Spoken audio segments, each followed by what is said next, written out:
నమస్కారం. సుఖీభవకు స్వాగతం. ఈరోజు సుఖీభవలో జుట్టు రాలడాన్ని తగ్గించే చిట్కాలివే. పొట్టలో సమస్యల్ని పట్టించే మల పరీక్ష. పరీక్షల వేళ మెదడు మొద్దుబారుతోందా? పిల్లలకు ఎప్పుడూ ముక్కు కారుతోందా? ఇంకా హెల్త్ టిప్. తలపై ఒత్తుగా ఉన్న జుట్టు కొంచెం కొంచెంగా రాలిపోతుంటే ఎవరికైనా ఆందోళనగానే ఉంటుంది. జుట్టు రాలడాన్ని అరికట్టేందుకు సబ్బులు, షాంపులు మార్చడం మొదలుకొని చిట్కా వైద్యాల వరకు చాలానే ప్రయత్నాలు చేస్తూ ఉంటారు. నిజానికి జుట్టు రాలటం వెనుక పోషకాహార లోపాలు, రక్తహీనత, కాలుష్యం ఇలా చాలా కారణాలే కనిపిస్తాయి. ఇలాంటప్పుడు కారణాన్ని పసిగట్టి దానికి చికిత్స తీసుకుంటే జుట్టు రాలడాన్ని చక్కగా అరికట్టవచ్చని చెబుతారు ఆయుర్వేద నిపుణులు. జుట్టు రాలడాన్ని అరికట్టేందుకు ఆయుర్వేదం చెబుతున్న చికిత్సలు, పరిష్కార మార్గాల గురించి ఇప్పుడు తెలుసుకుందాం. ఒత్తుగా జుట్టు, చక్కటి తలకట్టు మనకున్న సహజమైన అందంలో అది ఒకటి.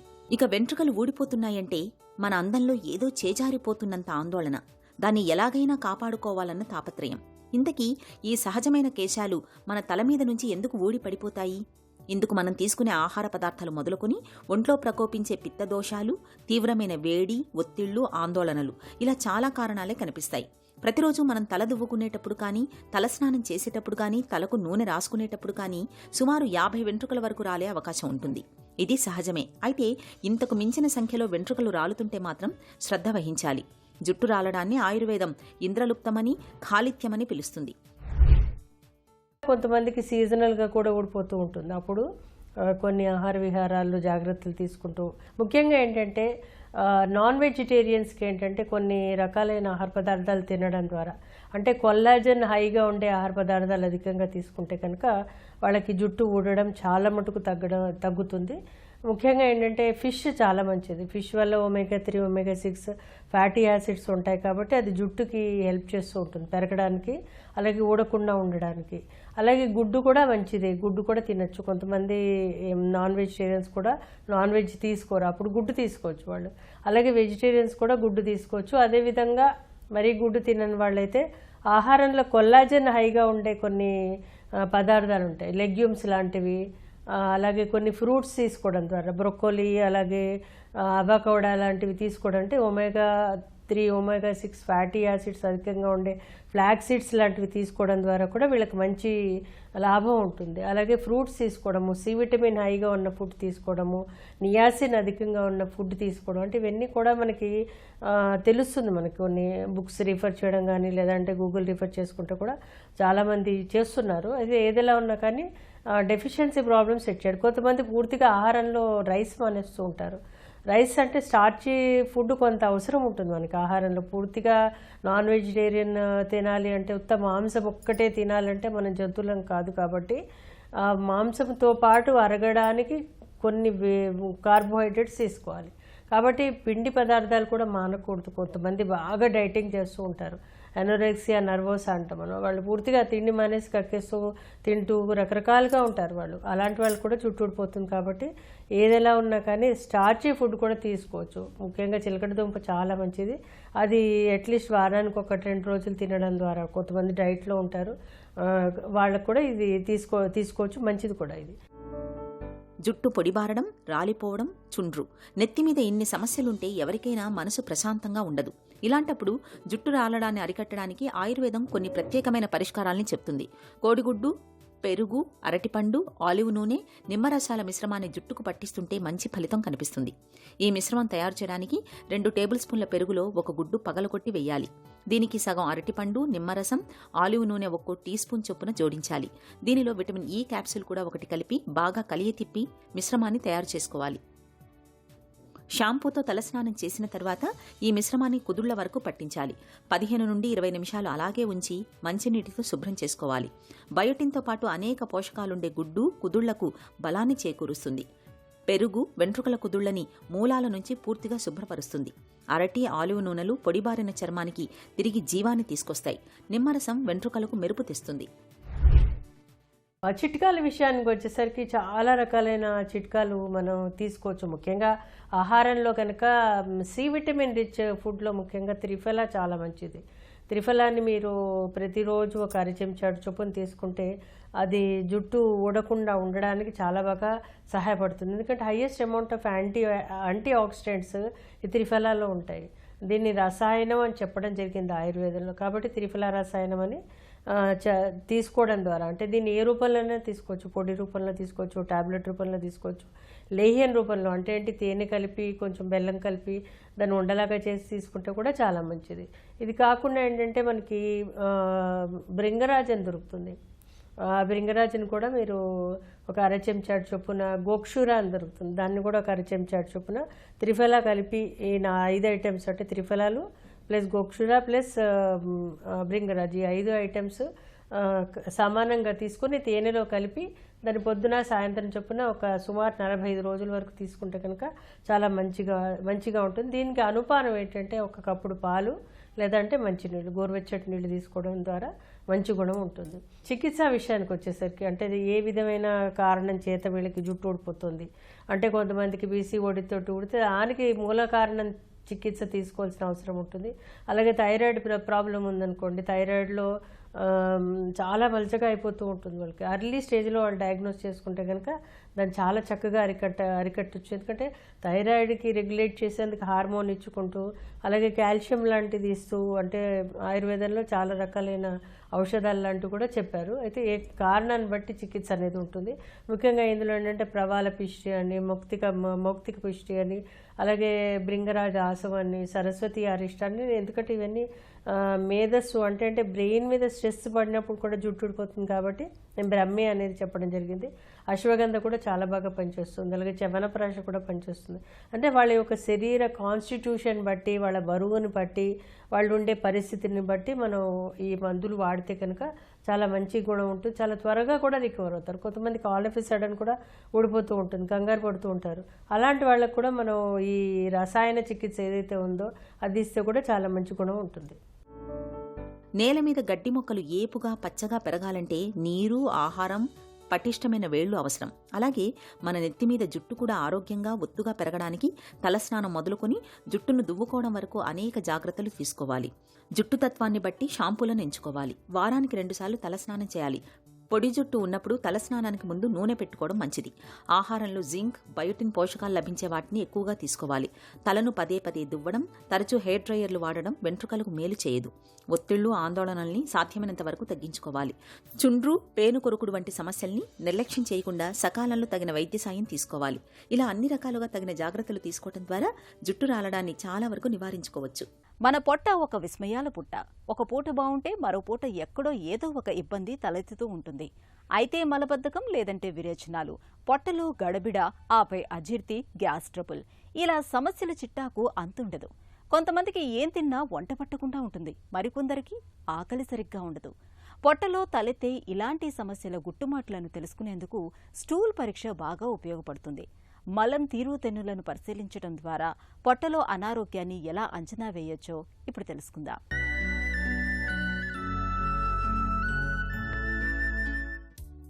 మలం కూడా వ్యర్థ పదార్థమే కావచ్చు. కానీ ఈ వ్యర్థ పదార్థాన్ని సూక్ష్మంగా పరిశీలించడం ద్వారా మన అనారోగ్యాన్ని చాలా వరకు అంచనా వేయొచ్చు. విరేచనాలు పట్టుకుని ఎంతకీ తగ్గకుండా వేధిస్తున్నప్పుడు, పొట్టంతా ఉబ్బరించినట్లుగా ఉంటున్నప్పుడు, గ్యాస్ ట్రబుల్, వాంతులు, వికారం, ఆకలి మందం, పొత్తి కడుపులో నొప్పి తదితర సమస్యలతో బాధపడుతున్నప్పుడు మలపరీక్ష కోసం డాక్టర్లు సిఫారసు చేస్తారు. మలపరీక్షలో ముఖ్యంగా మలం రంగు, స్థితి, పరిమాణం, వాసన, మ్యూకస్లతో పాటు మలంలో రక్తం ఉందా, కొవ్వులు, చక్కెరలు, బైల్, ఆహారపు తునకలు, మాంసాహారపు అవశేషాలు, తెల్ల రక్త కణాలు, ఇలా అన్నింటినీ పరిశీలిస్తారు. మలపరీక్ష సాయంతో జీర్ణ మండలంలో తలెత్తిన సమస్యల్ని చాలా వరకు ఖచ్చితంగా అంచనా వేయొచ్చు. కాలేయం, క్లోమగ్రంథి, ట్రిప్సిన్ వంటి ఎంజైముల పనితీరును తెలుసుకోవచ్చు. పొట్టలో నులిపురుగులు, రోటా వైరస్, పెద్ద పేగులో క్యాన్సర్ ఆనవాళ్లు కూడా మలపరీక్షలో బయటపడతాయి. సాధారణంగా మలం చూడ్డానికి గోధుమ రంగులో మెత్తగా ఉండి ఎలాంటి చీము కణాలు, రక్తం, మ్యూకస్ లేకుండా ఉంటుంది. pH పరిమాణం 7 నుంచి 7.5 మధ్య ఉంటుంది. షుగర్ శాతం 0.25, కొవ్వుల శాతం 2 నుంచి 7 గ్రాముల వరకు ఉంటాయి. ఈ లక్షణాలకు భిన్నంగా మలం కనిపిస్తే మన జీర్ణ వ్యవస్థలో ఏదో సమస్య తలెత్తినట్లుగా భావించాలి. మలంలో కొవ్వుల శాతం ఎక్కువగా ఉంటూ మాంసాహారపు పోగులు కనిపిస్తుంటే pancreatitis, coeliac disease, cystic fibrosis వంటి జబ్బులు ఉన్నట్లు అనుమానించాలి. మలం pH 7 కంటే తక్కువగా ఉండడం అనేది పోషకాహార లోపానికి సంకేతం. pH ఎక్కువగా ఉంటే పేగుపూత ఉన్నట్లుగా భావించాలి. యాంటీబయాటిక్స్ ఎక్కువగా వాడుతున్నప్పుడు, క్యాన్సర్ ఉన్నప్పుడు కూడా pH ఎక్కువగా ఉండే అవకాశం ఉంది. మలంలో తెల్ల రక్త కణాలు ఎక్కువగా ఉండడం, మలంలో రక్తం కనిపిస్తున్నప్పుడు అల్సరేటివ్ కొలైటిస్, పేగుల్లో వాపు ఉండే అవకాశం ఉంది. పరీక్షల కాలం ముంచుకొస్తుంది. ఇక రాబోయే 2 నెలల పాటు అంతా పరీక్షల కాలమే. ఇలాంటప్పుడే చాలా మంది విద్యార్థులకు మెదడు అంతా బ్లాంక్ అయినట్టుగా ఉంటుంది. బాగానే చదివినా పరీక్షలకు ముందు నుంచే సన్నద్ధం అయినా కొంతమందికి మెదడంతా మొద్దుబారినట్టుగా అనిపిస్తూ ఉంటుంది. చదివింది ఏది ఒక పట్టాన గుర్తుకు రాని పరిస్థితి ఎదురవుతూ ఉంటుంది. అసలు ఎందుకు ఈ పరిస్థితి? మెదడంతా బ్లాంక్గా అయిపోతున్నప్పుడు ఏం చేయాలి? ఈ పరిస్థితిని అధిగమించేందుకు ఏం చేయాలో ఇప్పుడు తెలుసుకుందాం. పిల్లలకి మైండ్ బ్లాంక్ అయిపోయింది అంటారు. చదువుతూ ఉంటారు, చదివినప్పుడు బాగానే అర్థమవుతుంది, రికలెక్ట్ చేసినప్పుడు బాగానే ఉంటుంది. కానీ ఎప్పుడైతే పరీక్ష రాస్తామో అనగానే ఏమవుతుందంటే వాళ్ళకి ఒక్కుమ్మడిగా ఆలోచనలు వస్తాయి. అంటే ఏంటి, నెగటివ్ థింకింగ్. ముఖ్యంగా ఏంటంటే నెగటివ్ థింకింగ్ అనేది వచ్చేటప్పటికి ఏమవుతుందంటే ఒక్కుమ్మడిగా వాళ్ళ మీద ఆందోళన అనేది వస్తుంది. ఎప్పుడైతే ఆందోళన వస్తుందో ఆటోనామిక్ నర్వస్ సిస్టమ్ ఎఫెక్ట్ వల్ల వాళ్ళ మైండ్ అంతా కూడా ఒక్కమిడిగా ఆలోచనలు రావటం బ్లాంక్ అయిపోతుంది. దాంతో ఏమవుతుందంటే వాళ్ళకి ఆలోచన అన్నది చదువు గురించే కాదు, సబ్జెక్టు గురించే కాదు, వాళ్ళు ముందు ఏం జరుగుతుంది అనేది కూడా వాళ్ళు గుర్తుపట్టలేకపోతారు. ఆ విధంగా బ్లాంక్నెస్ వస్తుంది. తర్వాత ఒకటి ఏంటంటే 24 గంటలు చదువుతుంటారు కొంతమంది పిల్లలు. ఎందుకంటే అది తప్పుడు పద్ధతి. ఎందుకంటే లెర్నింగ్ అన్నది ఏంటంటే ఒక పద్ధతిలో చదవాలి, క్రమంగా చదవాలి. చదివి ఏంటంటే ఒక అరగంట 30 గంట, ఎందుకంటే కాన్సన్ట్రేషన్ దాని తర్వాత తగ్గిపోతుంది. కాబట్టి చదివినవి అప్పుడు ఆపి ఒక్కసారి రికాల్ చేసుకోవాలి. మనం ఏం చదివాము, ఏమేం పాయింట్స్ ఉన్నాయి అని పాయింట్స్ ప్రకారం వాళ్ళు రికాల్ చేసుకున్నట్టయితే దాంతో కూడి సబ్జెక్టు మొత్తం గుర్తుకొస్తుంది. ఆ తర్వాత ఆ రికాల్ చేసుకున్న తర్వాత ఏంటంటే మళ్ళీ నెక్స్ట్ డే వాళ్ళు ఇంకో వేరే సబ్జెక్టు తీసుకున్న లేకపోతే వేరే చాప్టర్ తీసుకునే ముందు రోజు చదివిన విషయాల గురించి పాయింట్లుగా గుర్తు చేసుకోవాలి. అంటే రెండో రికాల్ అన్నమాట. అలా రికాల్ చేసుకోవటం వల్ల ఏంటంటే మెదడులో ఇవి ప్రోటీన్స్ ఫామ్ అవుతాయి అనమాట, మెమరీ ప్రోటీన్స్ లాగా అనమాట. దానివల్ల ఏంటంటే అవి మెదడులో చాలా గట్టిగా అవి నిలిచిపోతాయి అన్నమాట. తర్వాత ఇంకొకటి ఏంటంటే ఒక పద్ధతి ఉంది, సైకాలజీ బుక్కుల్లో కూడా డిస్క్రైబ్ చేసేవాళ్ళు, SQR క్యూబ్ అని. ఎస్ అంటే సర్వే, అంటే ఏమేమి పాఠాలు అయ్యాయి, ఏమేమి సిలబస్లో ఉన్నాయి అని ఒకటి. సర్వే తర్వాత క్వశ్చనింగ్ అనమాట, ఏ విధంగా దీన్ని చదవాలి, మన సమయాన్ని కానీ ఈ సబ్జెక్ట్ కానీ ఎలా దాన్ని విభజించుకొని అవి రెండు పద్ధతిలో ఏ విధంగా చదవాలి అని క్వశ్చన్ చేసుకోవాలి. ఆ తర్వాత అంటే ఆ సబ్జెక్టు మొదలుపెట్టి రీడింగ్ అంటారు. ఫస్ట్ R ఇస్ రీడింగ్, అంటే క్షుణ్ణంగా ఆ సబ్జెక్ట్ని తొందరగా అయినా సరే ఆ సబ్జెక్ట్ని చదివి దాని అర్థం ఏంటి, ఆ లెసన్ ఏం చెప్తుంది అని తెలుసుకోవాలి. ఆ తర్వాత అంటే రికాల్ చేయాలి, దానిలో ఇంపార్టెంట్గాను ఏమేమి చదివాము, దానికి ఏం క్వశ్చన్లు వస్తే దానికి ఆన్సర్ ఎలా చేయాలి అని రికాల్ చేసుకోవాలి. రికాల్ చేసుకున్న తర్వాత మళ్ళీ బుక్ తెరిచి రివైజ్ చేసుకోవాలి. అంటే ఎంతవరకు నాకు గుర్తుంది, ఏమేమి మర్చిపోయిన పాయింట్స్ ఏంటి అని. ఈ పద్ధతి చాలా మంచి పద్ధతి. ఆ పద్ధతి ద్వారా అయితే లెర్నింగ్ పర్ఫెక్ట్గా ఉంటుంది, కంప్లీట్ అవుతుంది. కాబట్టి వాళ్ళకి ఎటువంటి ఆందోళన రాదు. ఎప్పుడైతే ఒట్టి పాయింట్ గుర్తు చేసుకున్నా కూడా దాని వెనకాల నుంచి సబ్జెక్ట్ ఆటోమేటిక్గా గుర్తుకొస్తుంది. పిల్లలకు తరచూ జలుబు చేయటం మామూలే. అయితే కొంతమంది పిల్లలకు చీటికి మాటికి ఇట్టే జలుబు చేస్తూ ఉంటుంది. కొందరికి ఏడాది పొడవునా ముక్కు కారుతూనే ఉంటుంది. జలుబుకు కొన్నిసార్లు దగ్గు కూడా తోడవుతూ ఉంటుంది. జలుబు బాధల మూలంగా పిల్లలు ఉక్కిరిబిక్కిరైపోతూ ఉంటారు. ముక్కులు కారటం, ముక్కు రంధ్రాలు బిగతీసుకుపోతూ ఉంటాయి. దీంతో పిల్లలు తేలికగా ఊపిరి పీల్చలేక ఇబ్బంది పడుతూ ఉంటారు. పిల్లల్ని ఎంతగానో వేధించే జలుబు బాధలకు కారణాలు, పరిష్కార మార్గాల గురించి డాక్టర్ని అడిగి ఇప్పుడు తెలుసుకుందాం. పిల్లలకు తరచూ జలుబు ఎందుకు సోకుతుంది? కారణాలేంటి? ఈ మధ్యకాలంలో చాలామంది పిల్లలకి ఈ కోల్డ్ అంటే it is because of allergy. So ఈ అలర్జిక్ రైనైటిస్ అనేది చాలా పెరిగిపోయిందండి ఇప్పుడు. బికాజ్ ఆఫ్ పొల్యూషన్ వల్ల కానివ్వండి, మన ఇంట్లో వెంటిలేషన్ ఉండకపోవడము అండ్ డస్ట్ ఎక్కువగా ఉండడము, ఇలాంటి కండిషన్స్ వల్ల చాలామంది పిల్లలకి అలర్జిక్ రైనైటిస్ వస్తుంది.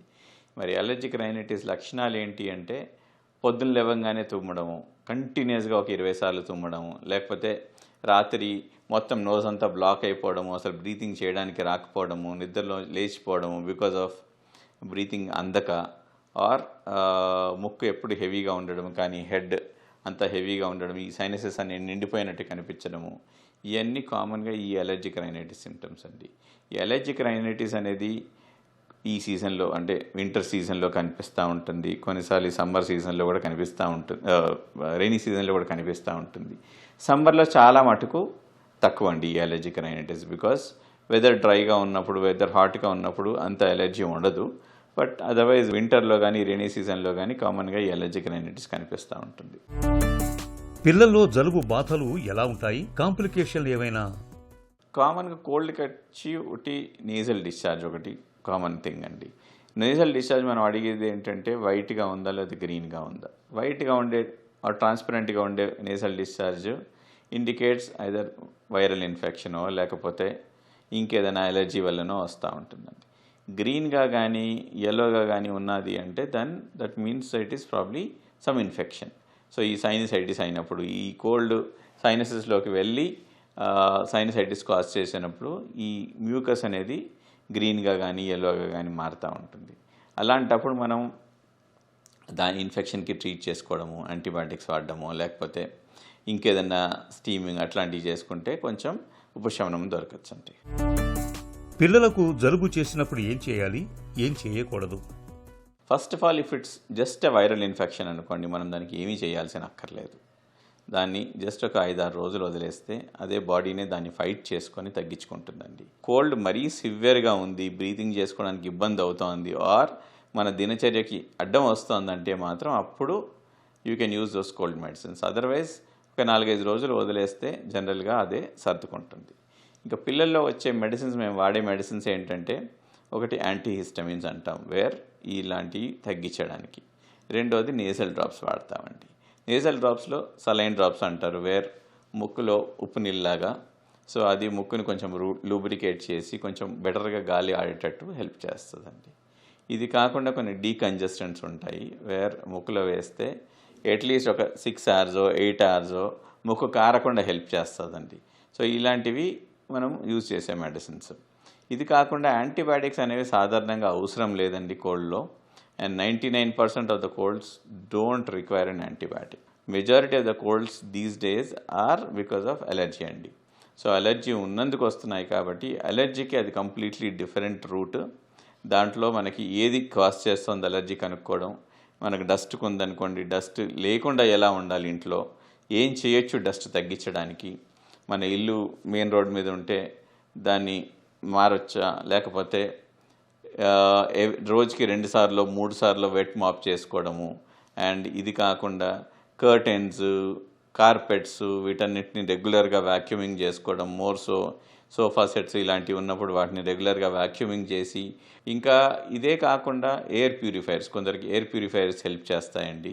బెడ్రూమ్లో రాత్రంతా రన్ చేసుకుంటే డెఫినెట్లీ ఆ డస్ట్ అంతా అది పీల్చి ఎయిర్ క్వాలిటీ బెటర్ చేస్తుంది. ఇలా ఉన్నప్పుడు ఈ పొద్దున్న లేకగానే you won't feel that bad, అంటే ఆ అలర్జీ కొంచెం తగ్గుతుంది. సో న్యాచురల్లీ దినం కొంచెం ఫ్రెష్గా గడుస్తుంది అన్నమాట. జలుబు ఒకరి నుంచి మరొకరికి వ్యాపించకుండా ఉండేందుకు ఏం చేయాలి? ఈ మోస్ట్ ఆఫ్ ద కోల్డ్స్ వచ్చే వైరసెస్ అన్నీ కూడా కమ్యూనికబుల్ అండి. అంటే ఒక్కరి నుండి ఇంకొకరికి డెఫినెట్లీ స్ప్రెడ్ అవుతాయి. ఇలాంటివి ఇప్పుడు మన కోవిడ్లో ఎలాంటి ప్రికాషన్స్ తీసుకున్నామో జలుబు అవాయిడ్ చేయాలంటే కూడా అలాంటి ప్రికాషన్సే తీసుకోవాల్సి వస్తుంది. సో మెయిన్గా మాస్క్లు ఒకటి, isolation and hand washing. So ఎవరికన్నా కోల్డ్ ఉన్నప్పుడు వాళ్ళు మాస్క్లు వేసుకుంటే ఆ ఏరోసాల్స్ అన్నీ కూడా పక్కన వాడికి స్ప్రెడ్ కాకుండా ఉంటాయి. అండ్ ఎన్విరాన్మెంట్లో కూడా మనం తుమ్మామనుకోండి, కంప్లీట్లీ ఈ ఏరియా అంతా ఒక 2-3 feet వరకు ఈ ఏరోసాల్స్ అనేవి పోతాయి. సో ఇలాంటి స్ప్రెడ్ కాకుండా ఉండాలి అంటే మాస్క్లు వేసుకొని మనము జాగ్రత్తలు తీసుకోవాలి. అండ్ తుమ్మినప్పుడు డెఫినెట్లీ మన షోల్డర్లోకి తుమ్మడము, ఇలాంటి మినిమం జాగ్రత్తలు తీసుకుంటే ఇవి స్ప్రెడ్ కాకుండా ఉంటాయండి. అది కాకుండా సపోజ్ నేను తుమ్మాను, చేయి అడ్డం పెట్టుకున్నాను, వెంబడే నేను చేయి వాష్ చేసుకోవడమో లేకపోతే శానిటైజర్ యూస్ చేసుకోవడమో ఇలాంటివి చేస్తే definitely it will be of benefit for others. జలుబుకు చికిత్స అవసరమా? వైద్యం ఎలా ఉంటుంది? జలుబుకి ఏం వైద్యం లేదండి. జలుబు మనం ఇచ్చే మెడిసిన్స్ అన్నీ కూడా they are all symptom relievers. So only సిమ్టమ్స్ని టెంపరీగా రిలీవ్ చేస్తాయి ఆ వాడినన్ని రోజులు. సో అలా ఉన్నప్పుడు ఏంటంటే మరీ ఎక్కువగా ఉంటే యూస్ చేయండి ఈ డీకంజెస్టెంట్స్ లాంటివి. అది లేకపోతే ఏ మెడిసిన్ వాడాల్సిన అవసరం లేదండి. అండ్ డెఫినెట్లీ యాంటీబయాటిక్స్ అయితే వాడాల్సిన అవసరం లేదు. ఫ్లూ టీకాలతో ప్రయోజనం ఉంటుందా? ఈ ఫ్లూ సిమ్టమ్స్ ఏంటంటే జలుబుతో దగ్గుతో ప్రజెంట్ చేస్తాయి, బట్ దాంతోపాటు ఫీవర్ అవన్నీ కూడా ఉంటాయి. సో ఇలాంటి ఫ్లూ వైరసెస్కి మాత్రం ఇన్ఫ్లుయెంజా వ్యాక్సిన్ ఉంటుంది.